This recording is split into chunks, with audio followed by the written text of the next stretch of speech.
আমার দেশ যে গণমানুষের পত্রিকা হয়ে উঠেছে, এটা বাংলাদেশ বিরোধী শক্তির কাছে এটা পছন্দ হচ্ছে না। আপনারা জানেন যে বিগত সরকারের আমলে আমার দেশ পত্রিকার উপরে কী পরিমাণ জুলুম করা হয়েছে।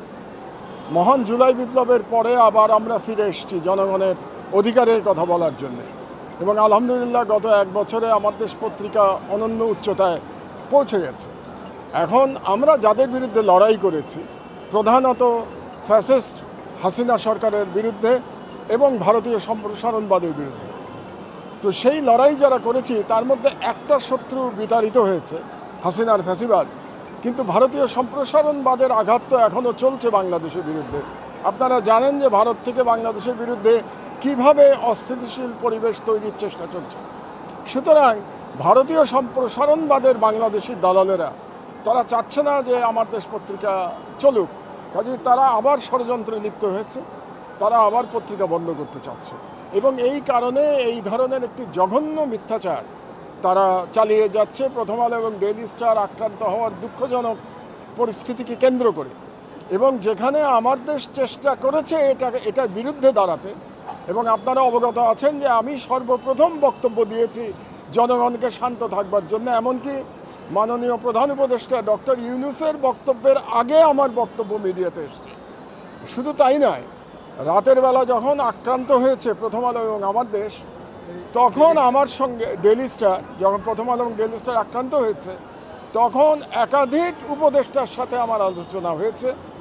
তাদেরকে আমি সহায়তা দিয়েছি, এমনও তাদেরকে বলেছি আমি যে আপনারা যদি আমার গাড়ির ব্যবস্থা করতে পারেন, তাহলে, কারণ তখন রাত 1টা বাজে, আমি তাহলে প্রথম আলো এবং ডেইলি স্টারে গিয়ে নিজে আমি মব থামানোর চেষ্টা করব। কিন্তু সরকার গাড়ির ব্যবস্থা করতে পারে নাই, কাজে আমি ব্যক্তিগতভাবে যেতে পারি নাই। মানে ব্যক্তিগতভাবে পর্যন্ত আমি যেতে প্রস্তুত ছিলাম।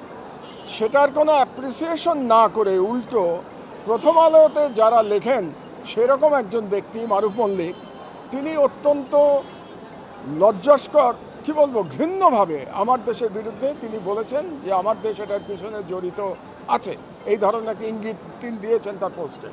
এবং আরও একজন, যিনি আবার বাংলাদেশের একটি বৃহৎ দলের একজন খুব প্রভাবশালী নেতা, তিনি আবার সেই পোস্ট সমর্থন করে আরেকটি পোস্ট দিয়েছেন। তার অর্থ হচ্ছে যে তারা মিলিতভাবে আমার দেশ বন্ধ করতে চাচ্ছে, এই দুই ব্যক্তি। এখন এই দুই ব্যক্তির সাথে আরও লোকজন থাকতে পারে, তাদেরকে আমরা জানি না, সরকারের দায়িত্ব খুঁজে বের করা। কিন্তু এই দুইজন ব্যক্তির বিরুদ্ধে আমি মাননীয় আদালতে আজকে 500 ধারা এবং 505 ধারা এবং 109 ধারা, এই 3 ধারায় আমি মামলা করেছি, এবং 3 ধারার মধ্যে 500 এবং 109 ধারা মাননীয় আদালত নীতিগতভাবে গ্রহণ করেছেন। কিন্তু 505 ধারায় যেহেতু সরকারের একটা অ্যাপ্রুভাল লাগে, এই জন্যে তিনি আদেশ প্রদান এখন পরে আদেশ দেবেন।